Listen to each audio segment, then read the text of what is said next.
This is Alan Farley from FX Empire. A beaten down PayPal could be getting very close to a long-term bottom. Taking a look back, the stock dropped to just about a 52-week low in March of 2020, came back up to resistance around the 120 level in May, and then broke out, entering this very strong uptrend that zoomed all the way above 300 in February of 2021. The stock then pulled back, losing quite a few points into March, bounced into July, failed to break out, completed a double top in November, and then broke down with this big gap right here.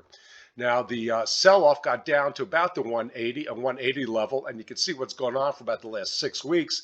Sort of this bear flag pattern. This is not very indicative of a bottom. However, the cycles are really starting to turn, and we may see that bottom form here in the first quarter. Maybe not right away, but I think in the next month or 6 weeks. As you can see, it's taken a real hit on accumulation, coming all the way back down to the May 2020 level when the stock was trading just around 110 or 115.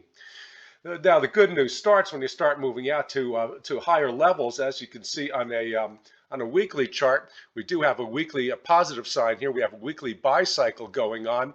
And so that's some of why we're getting this sideways action.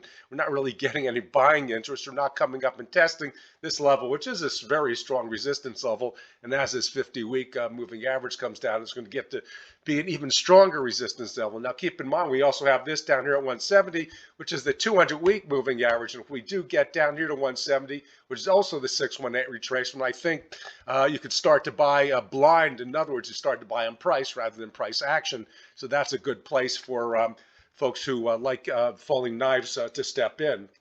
Now take a look all the way back to the monthly, and you can see that the monthly here is at the most extreme oversold level since the stock came public in 2015. Now this is definitely an issue that's trying to bottom out and turn the corner. This is not quite it yet, so I think we have to be patient. At the same time, once this Omicron wave is over, I think we're going to get a real boom in travel this summer as massive immunity in the system, plus vaccines, plus prior infections, finally puts COVID in the rearview mirror.